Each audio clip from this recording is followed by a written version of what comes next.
welcome to Art Traffic. This is Thomas Adams.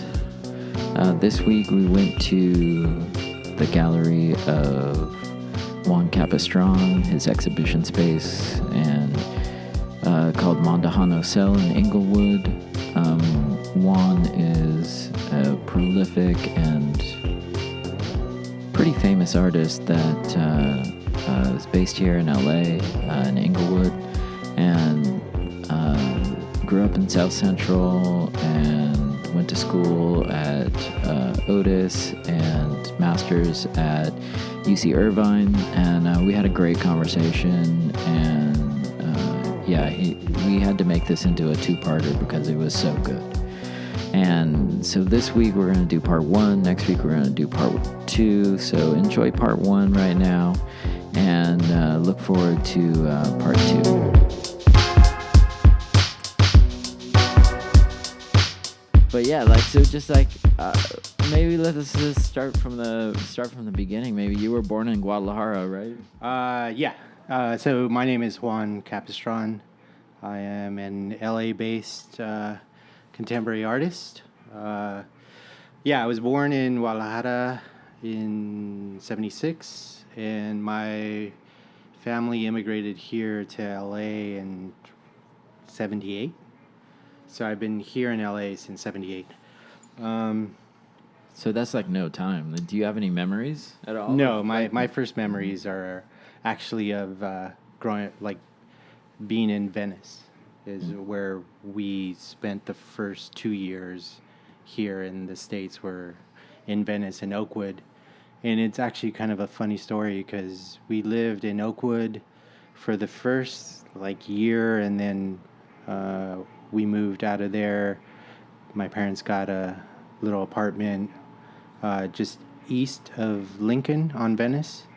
And then my parents were like, we got to get out of Venice because it's too crazy. It's too dangerous. And they bought a house in South Central. Okay, so what year was that? 80. 80. So I grew up in South Central in the 80s during the crazy gang, drug, crack epidemic. It's a lot of the projects, a lot of the work that I do. There's a lot of research that goes behind all the work. And a few years ago, I started this body of work that was going to be on the anniversary of the riots. And this was 5 years ago. And so I was reading a lot of books and a lot of, historical documents about where I grew up. And I think that was the first time that it hit me about the context of where I come from. I was reading all these statistics of, murders, crime. There was 3 serial killers active in the neighborhood that I grew up, and most of them weren't caught until the 2000s, and this is they were active for 3 decades. Yeah. So talk about being there's no services, and then there's we're not even going to investigate. No, exactly. We'll collect the bodies for you, but we're not gonna investigate. Don't get crazy. Oh man. Okay, so in that body of work, is that where Hands Up comes from? No, actually that was later. The first body of work that I did about the riots, there was this personal connection also because there was a reference to the murder of Latasha Harlins that I went to junior high with. She was a classmate of mine. And her murder happened a couple weeks after the beating of Rodney King. So it was these two moments that really lit the spark that would later be the LA riots. Mm-hmm. So, her murder was... it happened on I think it was a Saturday or Sunday morning.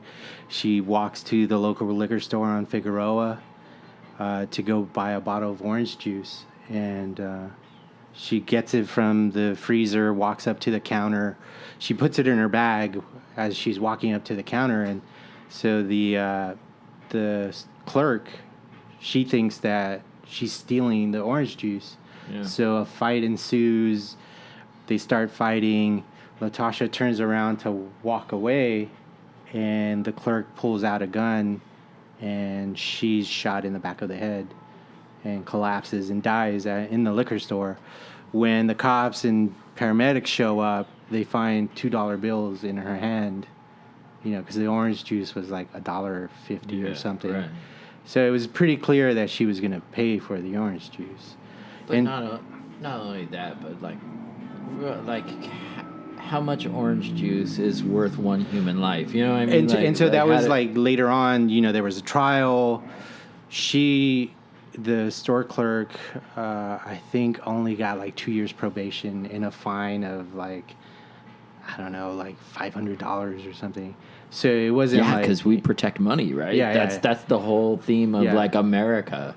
Yeah. So that body of work is kind of where I've been doing a lot of work that uses blood, sweat, and tears in it. Mm-hmm. So that was the first series that I did these date paintings that that were the date that Latasha was murdered, the date that Rodney King was beat by the LAPD, and the date that Fidel Lopez was beat, which was also the first day of the LA riots. So it was these three moments where these three people were assaulted or murdered or And Fidel Lopez, I actually ended up becoming friends with his nephew years later. He was a student at Otis. His nephew was a student at Otis. Wow. Yeah, so it was kind of pretty intense to have that conversation with him, when we became friends and just talking about growing. Because when I was at Otis, I didn't know anybody that grew up where I grew up and that had a similar background as I did. And so when this guy, I met him and he was like, oh yeah, I went to school here, I grew up here. And I was blown away. I was like, holy shit, I'm not the only one. Yeah. Or how did I never meet you before? Yeah. And so it was pretty heavy conversation to hear him talk about his uncle and that day and what happened to him and how he just never recovered after that day. Yeah. Events like that are they're too big for I feel like a me, like a normal, like a everyday person. I have a certain capacity for human suffering, maybe, and it's I don't know, to recover from something like that, you have to be sort of maybe a superhuman person, you know? And it's very normal to maybe just go okay, life's tough enough already. I think maybe I think I'm done now, Yeah. I think I'm just going to cash in right here. Yeah. And to me, I think that's what, being an artist is, at least to me, the way I view my role as an artist is I use my work and what I'm interested in to poke and prod and, ask questions and, try to talk about or try to think about these issues, these heavy issues that are around us all the time, I experience this world very differently than you or whoever is out on the street, Yeah. And I think one of the ways that I get through the day is asking these questions and trying to figure out I don't have the answers to these questions that I pose or I think it's always one question leads to another and another and another, and I think that's where one of the things for me at least art can do or help with is try to make a little sense of this crazy place. Yeah, it's space kind that of we inhabit. yeah, it's kind of our role is that we're supposed to help people Yeah. bring context to Yeah. this part of the world, and then see if there's some sort of counterpoint to Yeah. their experience. Yeah. Exactly. Is that why your aesthetic is super stripped down? I think so. I've always been very, like art historically, I've always been very influenced by 60s, 70s conceptual art, and also like minimalism. Okay, so that's perfect. That's a Yeah. perfect segue because I wanted to talk about Black on Black from Yeah. '05. Okay, so that's like perfect. Okay, so and then I mean we got to talk about your association to Carl Andre, Yeah. and so like yeah, you reference these things. Yeah, and that's like a whole body of work that I did like right after grad school, or like in the early 2000s. Is like here I am. I grew up where I grew up. I grew up being who I am, and I was fortunate enough to go to a private art school. I was Yeah. fortunate enough to go to grad school, and I was indoctrinated into this canon, this history, Yeah. this language, and I was just trying to like make sense of it all, because the Western canon of art does not include people like me. Yeah. So I was like, all right, I've just learned this language. I've just been indoctrinated into this, this culture, this thing. How do I fit in? Do I want to fit in? What do I do? And a lot of like the early work after school was like these like really minimal sculptures and performances that introduced,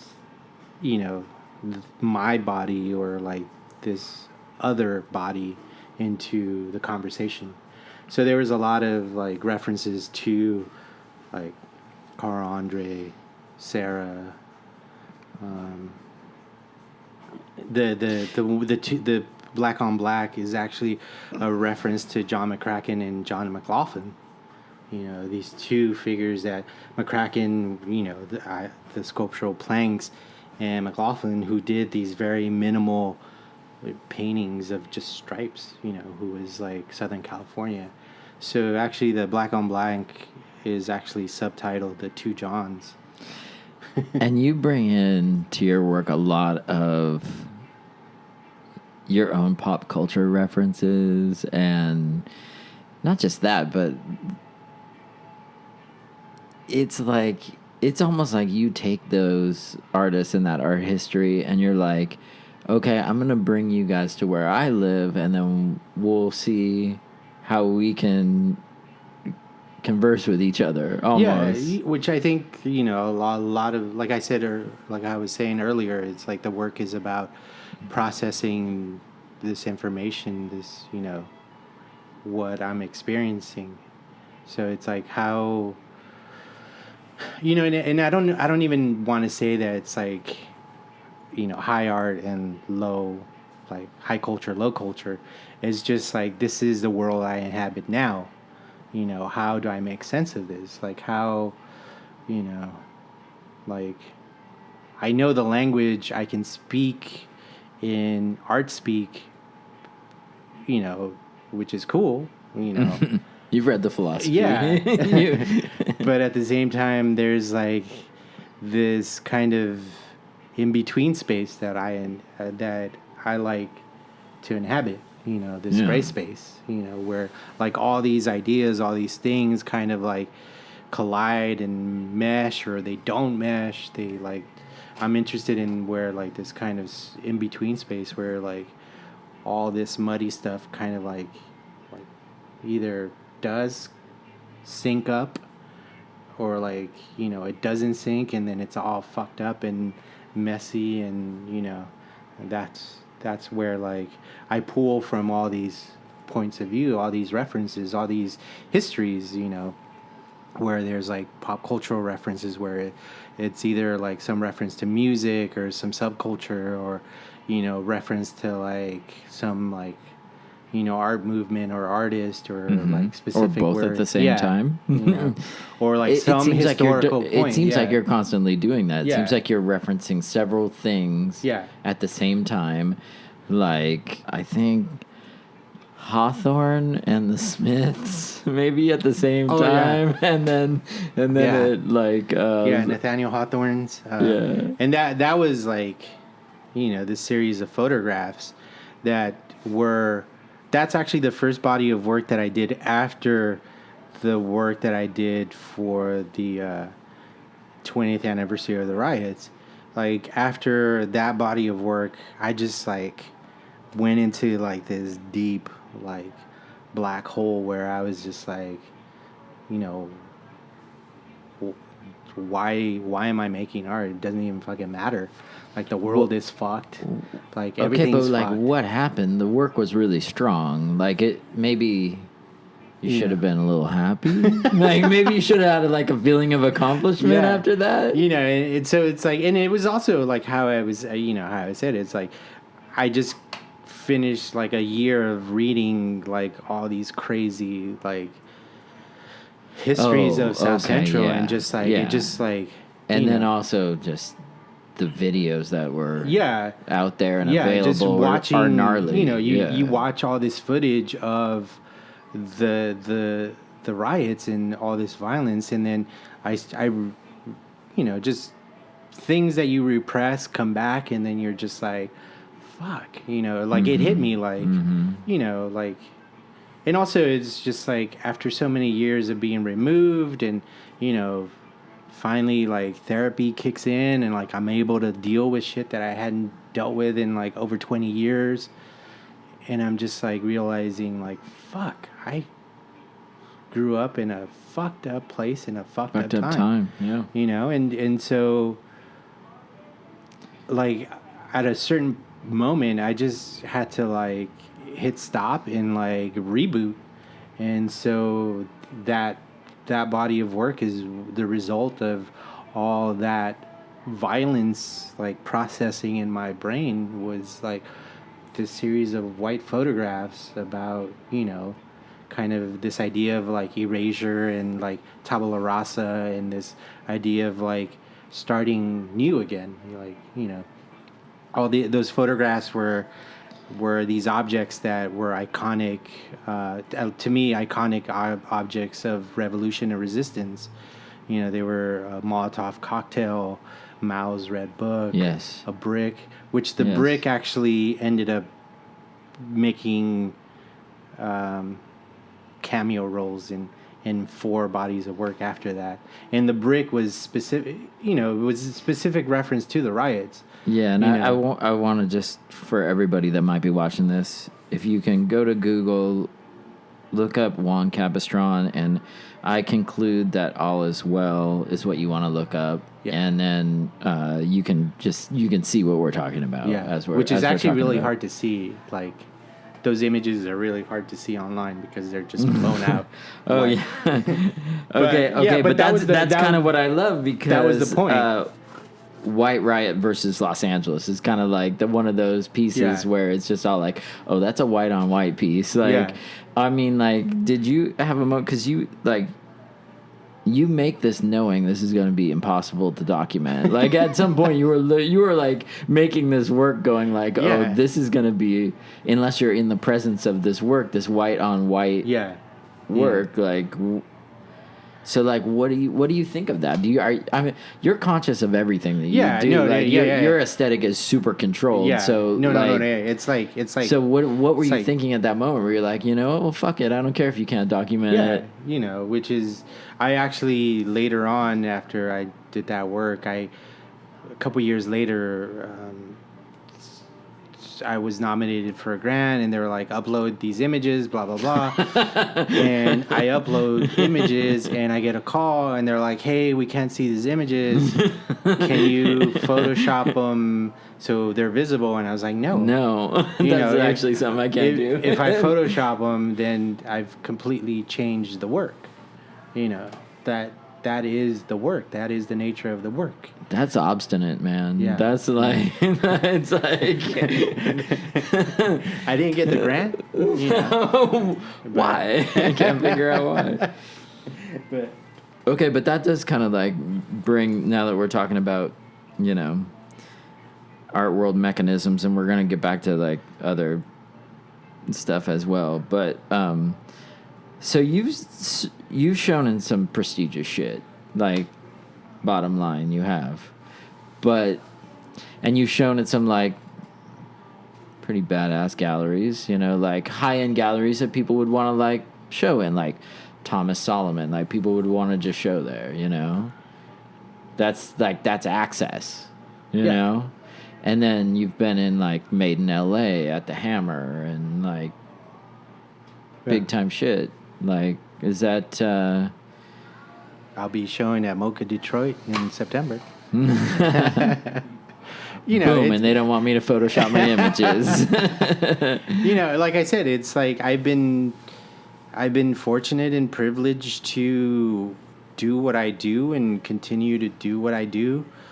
You know, and that's, you know, it hasn't been easy because, you know, I've said no to a lot of things. That moment where you said, I kind of like, I just wanted to give up after this point and just like, you wanted to say, fuck it. Like, that was kind of after you had done some of like some big stuff. Yeah. And so, I mean, a lot of other artists would be just like, I'm going to build on this momentum. Like, this is my moment or whatever. No, actually. So what was I've shot myself in the foot so many times career-wise. That's how you think of it? You think of it as you shot yourself in the foot? No, and I'm glad I did, you know, like. I see it as you were kind of being true to your what was happening. You know, like, there's been moments where I've been presented offers and I've said no because at the end of the day, I didn't want to compromise, you know. I am, you know, I make the kind of work that I make and I'm not going to start cranking shit out just to crank shit out and to sell. And, you know, I've had gallerists tell me like, oh, if you made more work like this, like we can market it and sell it. Yeah. And I'm just like, I'm not interested in that, you know? Yeah. Like I'm fortunate enough to like, I sell work, but not like fucking, you know, that I can live off of it. Yeah. You know? So how do you monetize a billboard? Right. You know? Yeah. Like, so, I mean, let's talk about some of those pieces though. And let's talk about like, what was the motivation and like, what were like Dreams Are Free. That was never a billboard though. It was a flag. Yeah. It was a flag that was shown in Puerto Rico for the triennial down there. I'm blanking on the name of the piece that I want to talk about though, and I think Jonathan has it. Survive. Yeah. Oh yeah. Which the flag kind of comes from that series, and that was, you know, a series of work that God, I can't even remember what year that was. Jesus, 2005, 6, 7, 5 or 6 maybe, somewhere around there. Yeah. And that was a body of work that had to do with immigration and the Minuteman from San Pedro. Yeah. So I was interested. Which I love because you're getting close to my hood. Like that's so I was like, it's across the bridge from me. So I was like, how do I talk about immigration politics and punk rock and like right wing crazy border guards and revolution? And to me, it was like, it made perfect sense to like talk about Mike Watt and D. Boone, you know? Yeah. Like the Minutemen were like this band from Pedro that made it up on their own. Like, you know, like they were in a bubble out there. Yeah. You know, like their music was jazz, funk, punk. Right. Everything, you know? But and punk was the thing that was happening right there. And the lyrics for a lot of their songs were like talking about like the U.S. policy in Central America. Like, you know, talking about they were aware dudes. Yeah. And this is like early 80s, like right after like covert CIA Oh, operations yeah. in El Salvador, Yeah, Guatemala. we're murdering priests. Yeah. And doctors in hospitals and like. Yeah. And so this is early 80s, and now we're like, flash forward 80s, 90s, 2000s, and there's like all this anti-immigration rhetoric going around, and everybody's talking about like, you know, close the borders, blah, blah, blah. Yeah. And, you know, but nobody wants to look at why we have this influx, including myself and my family, like, you know, influx of immigrants from Mexico, South America, like Central America, South America. And, you know, it's directly connected to the U.S. involvement. All of it, yeah, and that was all set up by the war on drugs. Yeah, you know, yeah. And that was like later. You know, the war on drugs was later. And sure, no, but that's a continuum from that moment where it's like we're trying to like nation build. Yeah.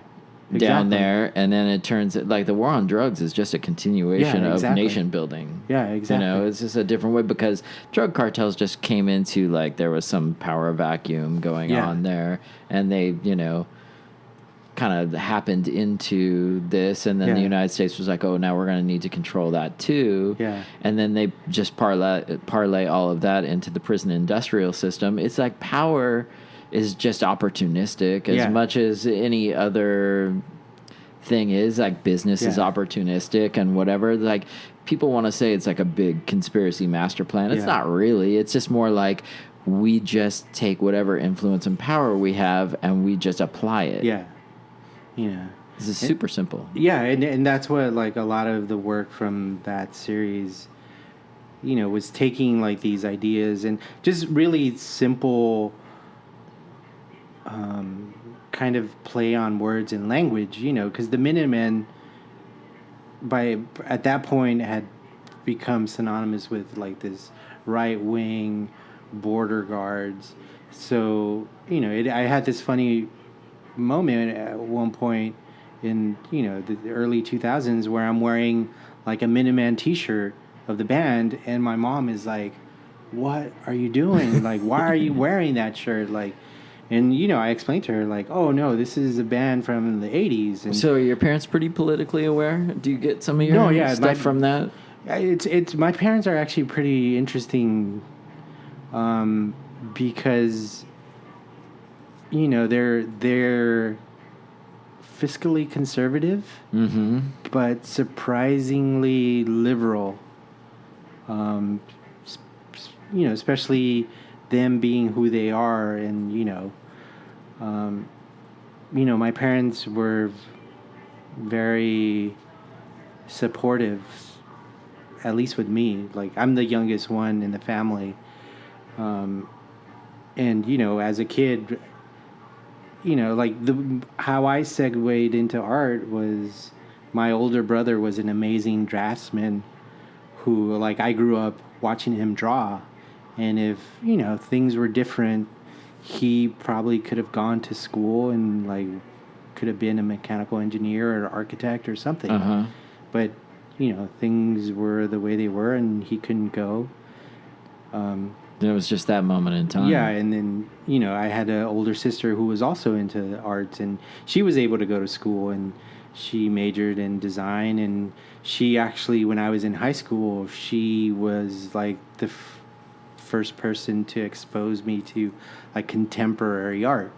Like in the early 90s, she would drag me to like these crazy like artist run spaces in downtown LA before downtown LA was what it is. You know, we should talk about that for a second, and we should also talk about Inglewood for a second too, because I mean, downtown now is like a joke compared to what it was, but it was like more or less a lot of people squatting early, like in the early late 90s. And downtown has a history that go in terms of the artist community goes to like Skid Row 60s 70s, you know, and you know, I like one of the first like contemporary art moments I had was she took me to Lace when it was still in downtown, and there's like all these like performances going on, and I had no idea what was going on, but I knew it was like I was like fascinated by it, and I So knew. what was your first impression of performance work since you've done a lot of it? Like performance-based work, what was your first impression? I do time-based work. I don't know if it's performance. There's a difference. Okay, that's an interesting thing too, because what I wanted to ask you was, for you, is the documentation the work, or is the work the piece that you've done, and then the documentation is just the thing that proves you've done it? I think it exists both. I think early, and this is like early, like in undergrad and grad school, I was doing a lot of performative, time-based, ephemeral stuff, and that was because the way I got to art, also aside from my sister, like I was, like any kid that grew up in South Central in the 80s and 90s, like my introduction to like mark making was through graffiti. Mm-hmm. So I was like really like into graffiti from like the late 80s to like even when I was in undergrad, I was still like hitting buses and stuff.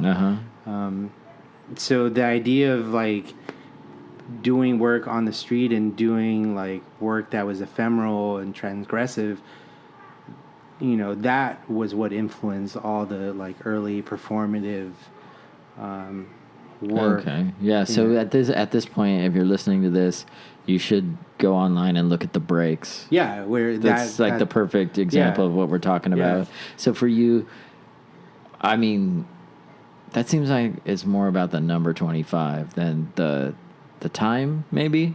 Would you agree with that? The 25 had to do with the Andre tiles, piece. Yeah, it was 25. So it was a reference back to that Andre piece. And also, like, the piece itself was, like, worked on multiple levels. There was, like, a lot of references in that piece, Well, first of all, the way that it was documented, and then, it ends up being like a frame piece of the tiled images of you in the various breakdancing poses on top of the Carl Andre piece, which to this day, I don't know, was that sanctioned, or did you just go in guerrilla style and do that? Yeah, like any Carl Andre piece that you see, you can walk on it, you can lay on it. Wait a minute, that's not been my experience. No, you can. Like, I've been to, like, LACMA and been to one of those pieces, and there's, like, a docent, like, right by it seeming kind of, like, looking at me uncool. Yeah, you can walk on it. Even you can? Yeah. Okay. Any Andre piece, for the most part, that's a floor piece. You can touch it, lay on it, and to me, like, that was, like, mind-blowing. When I first learned that, I was like... Well, I didn't know that until this moment right now. I was like, holy shit, you can have, grown. Like, some kind of, like, physical interaction with the work where, like, up at that point, like, you learn, like, the rules of, like, viewing work where you, like, stand far from it, and, you can't touch it, you're not supposed to breathe on it. So that piece. There was also like this reference to Ana Mendieta, which was this performance artist that was married to Andre, and depending on what story you believe, like he threw her out the window, and her work had to do with the body, and so that was like one of the things that I was thinking about too, was like, introducing this brown body, she was brown, back onto his work, like doing this transgressive, like, breakdancing on the Andre. Which is this, like, street performative artwork in and of itself, in its own history. Yeah. Okay, yeah. Okay. That was... You keep getting me in front of my questions, okay? Because I really did want to talk about humor in that, because then my first read on that piece is like, do you remember, like, the kung fu posters that has like the kung fu No, yeah, poses when you're a kid, and that's the first reference that like that was my first read, where it's just like how to break dance. I and had how that to, record, like, that 12-inch that showed you like step by step how to do like windmills and the worm and how to pop. So like there's all these references on that go into the production of that piece. Like I knew that I didn't want that piece to exist as a video. Like it wouldn't operate the same way. It needed to be like this static photograph. Again, going back to like seeing the record with this grid of breakdancing moves, seeing all the photographs of Ana Mendieta and documentations of her laying on the ground in nature and then again going back to like 60s, 70s conceptual art, how all the printed matter were like these grid drawings, text, so all that information is just like crammed into that one piece. So and then you have all these points of reference. It's a perfect metaphor for you and your work too, because you like to take a subject and you like to dance around it. You don't you don't ever browbeat an audience. You don't ever proselytize. You don't ever preach. You don't ever say like this is the right way to think and think it. You know what I mean? But that's the major trap of political artwork. Yeah. So how do you stay out of that trap? My politics stay where politics are best.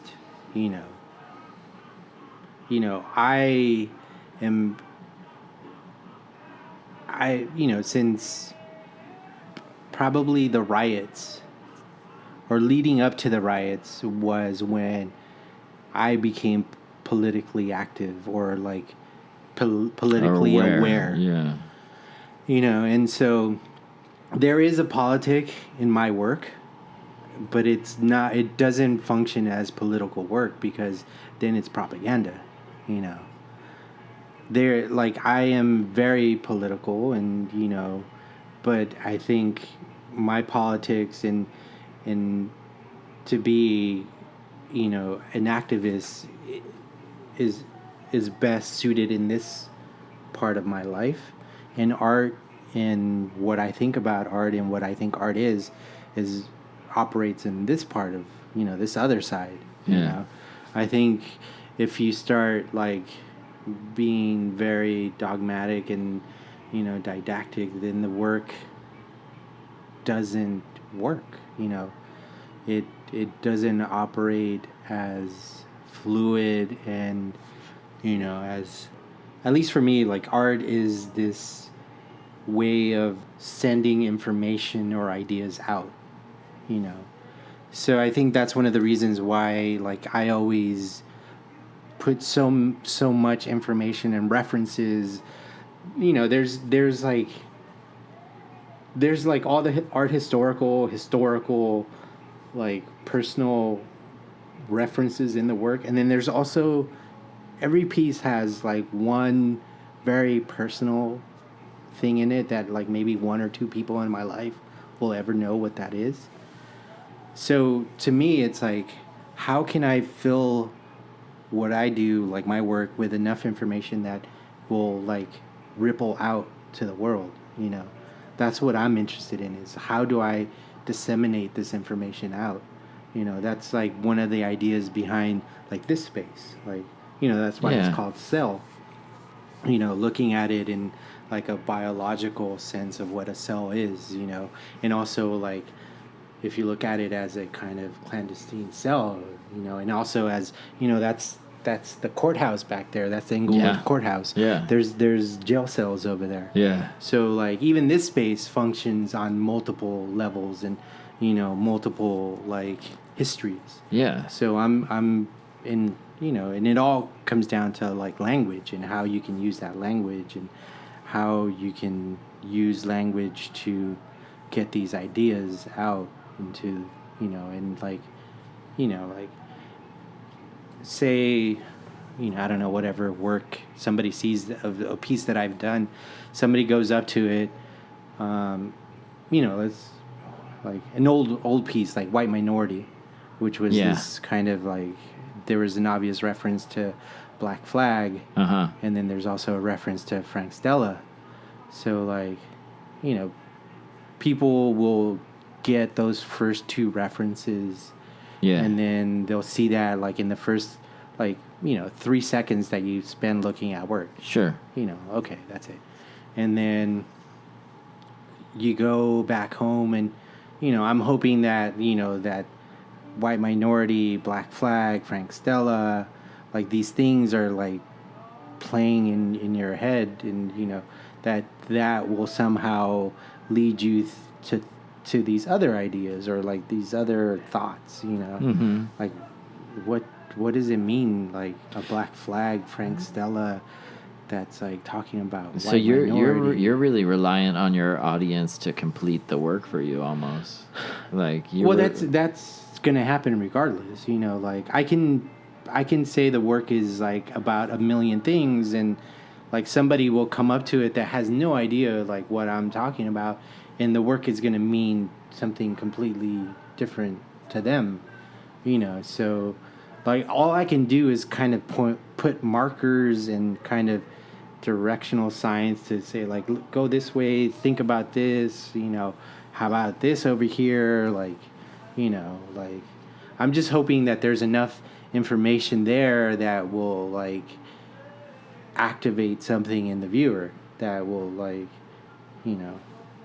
lead them to what I'm thinking about, So we're sitting here, and you're wearing a Trojan t-shirt right now. We're talking about Black Flag, The Clash, White Riot. In the background, we're listening to, I don't know what it is, but it sounds like it could be Tits and the Maytals type thing. And plus the titling of your work references music all the time. Yeah. Then there's like this piece right here, which is kind of like I'm gonna have to paraphrase the title because I don't have the title in front of me, but it's something about a machine that kills fascists, right? Like, yeah. That was a Woody Guthrie reference. This machine kills fascists, which he had on his guitar. Oh man, I totally forgot about that until you just said it. Yeah. Okay, so all right. Talk about this piece a little bit, like how music, because this is like the piece for me that talks a lot about music for you and how it functions. Because okay, let me just set up that basically the work, go and look at it online, but also the work is basically like the kind of like temporary exterior tent that you might see like at a swap meet with the tube construction and the white tarps over the top of it, kind of being an enclosure inside of the gallery space. But then there's the DJ lighting and the turntables spinning and the micro stage that looks like it's about 3 inches tall, and caution tape all around it, so watch your step. And then this structure that's like, looks like it's like a plywood built painted structure with 4x4 legs in front of the DJ booth, making this like mini party in there. Okay, so talk about like this and how music functions in your work and titling, but then also like because it's pervasive throughout your life, your work, your everything. So music has always been a huge factor, influence, presence in what I do. And I don't know, part of it has to do with me as a young kid being active in all these subcultures that revolved around music. So, you know, whatever, like hip hop, rap, punk, being, you know, like part of like skinhead culture that, you know, I think I was 13, 14 when I discovered that subculture, and it's been a part of me ever since. So music for me was a way to... So like skinhead in the ska sense of well, skinhead in a the... traditional, like... Okay, yeah, you should explain this, because there's going to be people out there that like that don't understand the differences in this subculture, because it's a small subculture in and of itself, and then it's broken up into branches. You know, there was, you know, skinhead in the original subculture that sprang from England, UK, was a hybrid of Jamaican culture and British working class culture. Mm-hmm. And, you know, this was mid to late 60s. There was kind of a down period in the 70s. And then there was a revival through, you know, punk and later oi. And, you know, flash forward to early 90s, Southern California. There's, you know, a small scene, and I stumbled upon it through, again, my sister's friend who was Ahmad. Mm-hmm. And he let my sister borrow an album that she brought home, and it was Dance Craze. Shocking it wasn't Quadrophenia. Like, that's a shock. Like, that's where everyone cuts their teeth, right? No, for me, it was Dance Craze. And I remember, like, looking at it and, like, really being attracted by, like, the black and white two-tone graphic design layout. And then looking at the song titles, and, like, the first one that jumped out was, like, Skinhead Moonstomp. And I was like, what the fuck is this? What like, did that collection of words mean together? Like, why is my sister bringing this home, and blah, blah, blah.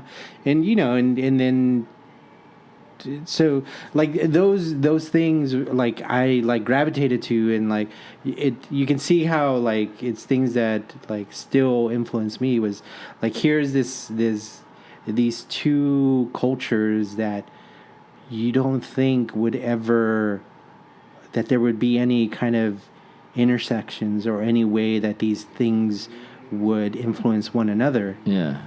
But they did, and they exist, and they created this whole other subculture. So, you know, and to me, I was looking at it like, here I am, you know, I'm this Mexican kid growing up in South Central in a neighborhood that's like 95% African American. Yeah. Like, you know, what, like, and I'm looking, like, I've discovered this subculture that's like this, like, borrowing from these two distinct things. So, like, those were the things that I was interested in. So this is where you start combining, do you feel like? Yeah. That's when you start combining, like, ideas and noticing I can take from here and here and here, and I can make this rich other thing. Yeah, and then I think at the same time I remember watching this movie really early on in life, like being a young kid. It was Zelig by Woody Allen. Oh, yeah. And, like, being blown away by this idea of, like, morphing and being a chameleon, and, like, being able to, like, navigate these different worlds and these different experiences by, like, just changing and, like, being, like, there was a lot of freedom in that to me, I think, was this ability to, like, morph and you know, change, and, like, you know, because, you know, again, like, being, you know, this is like like little me, like, growing up in a neighborhood that was disenfranchised. Like, like, I always was like, how, like, I know there's something on the other side over there. Like, how do I get there? How do I see what's going on over there? So, like, to me, like, music and, like, subcultures gave me access to all these different experiences. So, like later on growing up, like I became a DJ, like, playing, different kinds of music, blah, blah, blah. So like then those ideas of like the like DJ culture and like the idea of the remix and idea of bootlegging and idea of sampling also have like influenced what I do. So again, you have like, and they all threaten power. Yeah, sampling like, and so now going back to the piece that you're talking about, like for the longest time, like I had been having these conversations with friends and family members and what have you, talking about how to me, like real like disco and early house music was more punk rock than punk rock ever was. Like, okay, that's an interesting thought. This is new for me. Like if you look at if you look at like early proto house, like if you look at like what was being done, what was being produced in Chicago and Detroit, they completely destroyed like what rock and roll was. Like, which was what punk was trying to do, was like, fuck the 10-hour guitar solo and drum solo. Yeah, we're just going to play 3 chords. We're going to strip it down and we're just going to, we don't give a fuck. We're going to do this.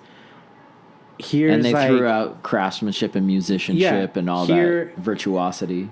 Early mid 80s, here's like these guys in Chicago, Detroit, they're not even going to fuck around with instruments anymore.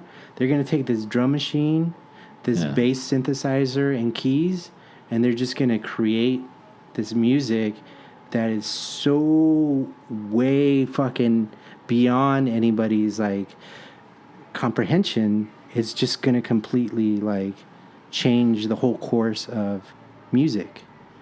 And so like I was like blown away that this sound was coming from, and like, obviously there's precursors. There's like Giorgio Moroder. There's like all this Italian and French stuff that use synthesizers and use like electronic equipment, but, not the way that like, Derek May and Juan Atkins did, in the mid 80s. And they produced this sound that, to me was like mind-blowing. And so flash forward that to like, here I am, and this is like, again, me like being into punk rock, being into skinhead culture, but also being into like house music and like rave culture. Yeah. And, you would think that those things wouldn't combine or like they wouldn't mix. Yeah. But you go back to like... Oh, no, your mind is a powerful thing. No, it can mix lots of things. You go back to like the UK, and then you go to Manchester, and then you look up the Hacienda nightclub, and you're like, holy shit. The Hacienda nightclub in the 80s took like punk rock, post-punk, house, and they fucking mixed it all together, and it produced like fucking Manchester, which was like this whole other scene, like late 80s, 90s, that was a combination of like dance music, punk energy, and they took something that was American made, which was techno, acid techno, house, made it popular and re-exported it to us. Yeah. So I was so that piece, this machine kills fascists, like the bass, the dance floor is the same layout as the dance floor in the Hacienda Manchester nightclub. The caution, the yellow black tape was part of their motif that was designed by Peter Saville, who is this amazing designer who designed a lot of factory record sleeves, records, they, so there's that. So that's the bass, is the Hacienda nightclub. Then the structure that's on the dance floor is a recreation of the house I grew up in, which was like this, Spanish revival stuccoed house. Yeah. That's on stilts, and the stilts is like, to me, it's like this reference to modernism and modern architecture. It's like you elevate the structure, you put it on stilts, like Le Corbusier, and on the roof of the model of the house, it's all subwoofers. So that's where the sound is emanating from in that sculpture. And so in the music that comes out. And so why is there in this piece a DJ there playing live during the installation? Why couldn't it just be a recording? That happens also. It does. Like when I've shown that piece, there's been performances where I ask DJs that are also artists to come in and DJ, and it's always been like artist DJs, because there's a lot of artists that I've met over the years that also DJ. So I also wanted to make sure that was like, part of the work is, and the only thing I ever, like when I would ask artists to DJ is like, just play whatever you want. It's a backyard party. That's it. Yeah. So they would play whatever they wanted. And so and then I would either record like live sets, and that's what would get played back during the duration of the exhibition, or when the piece is shown, which is actually really funny. The first time I showed that was in 2010 at the California Biennial in Orange County, and I'm performing during the VIP opening, which is the night before the regular opening night. Yeah. And I'm playing, this, and it's like this very specific set that's very historically significant, going from like 70s disco boogie funk to proto house, like 80s house, and then it abruptly changes to sonidero cumbia music, which sonidero is very specific to like Mexico and Mexico City. And so like all of a sudden I go from playing like this very specific music to like all of a sudden it's like Spanish cumbia music. Yeah. And I had, which is super danceable. Yeah, it is. And it's like, and it borrows a lot from like Jamaican sound system culture, which that's why like I was drawing these connections. Again, going back to like Jamaican, and Jamaica's influence to like skinhead culture, like was through music. Yeah. So like the idea of the Jamaican sound system has always been in what I do. So I'm playing this cumbia music, and this woman comes up to me and starts complaining. I thought it was going to be that or requests. I didn't know. Well, she was requesting different music. This happened like 3-4 times, and finally she came after like the 3rd, 4th time and was like, "Why are you playing this poor people music?" Oh. No, and it gets better. She's all like, "Why aren't you playing hip hop?" What? And I was like, and you're like, you just said two things that don't go together. And I was like, "Fuck you, lady, get the fuck away from me." And is that true? Because I don't think I've ever seen you be harsh with anyone. Ever. No, this happened in like, she thought I was just the hired help. She thought I was like the DJ that was providing the entertainment for the night, It's this point in the interview that I would like to say that I am a white person. But there's shame associated with that based on other white people like that. And I grew up in... It's a hard confession to make, but I grew up in Orange County.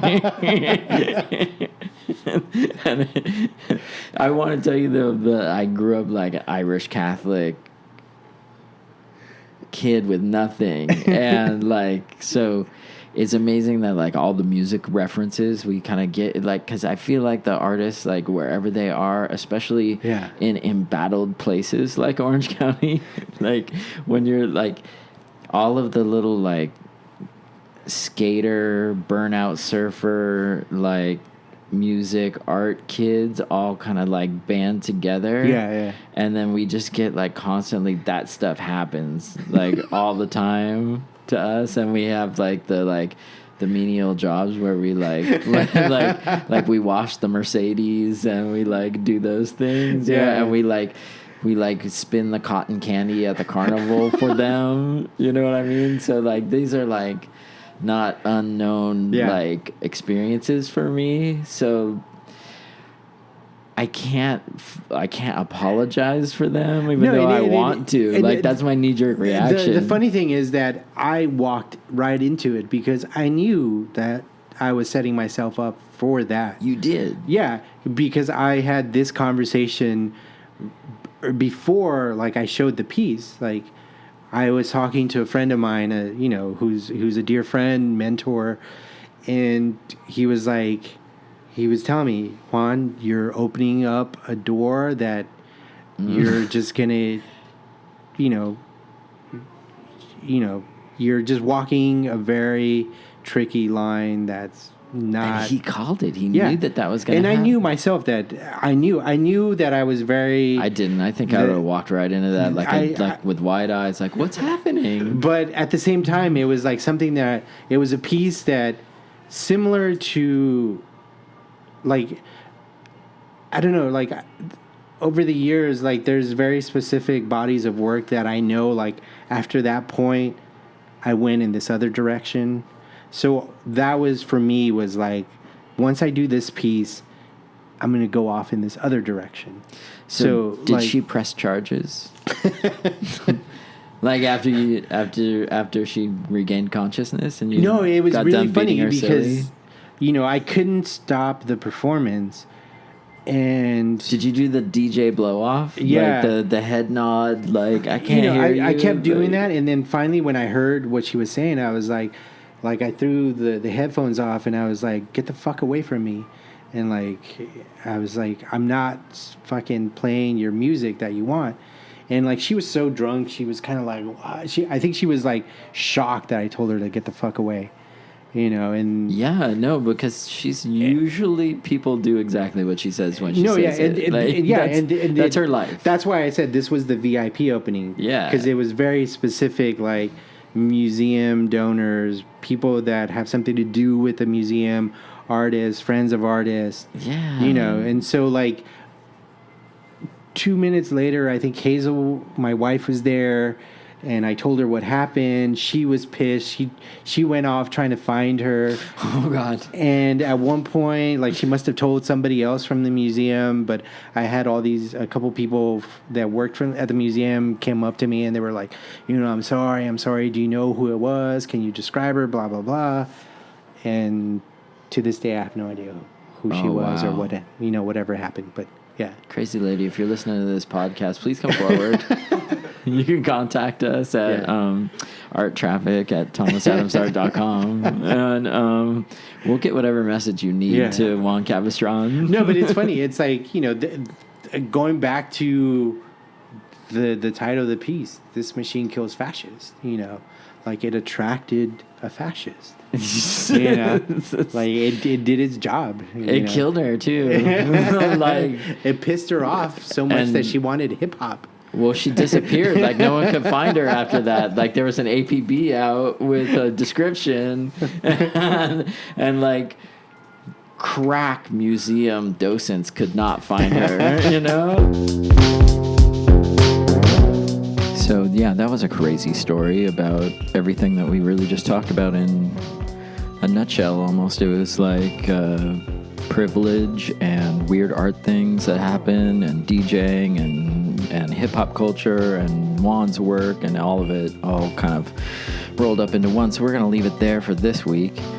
And next week we're going to have part 2, which is more great stuff, more getting more into personal stuff and the now and everything else that's happening. And so if you want to contact us at arttraffic@thomasadamsart.com for the email. You can also hit us on Twitter. We have a brand new Twitter. It's arttrafficpod, @arttrafficpod. Or on Instagram, you can DM us at thomasadamsart. And that's it for this week. And looking forward to next week. This has been Art Traffic.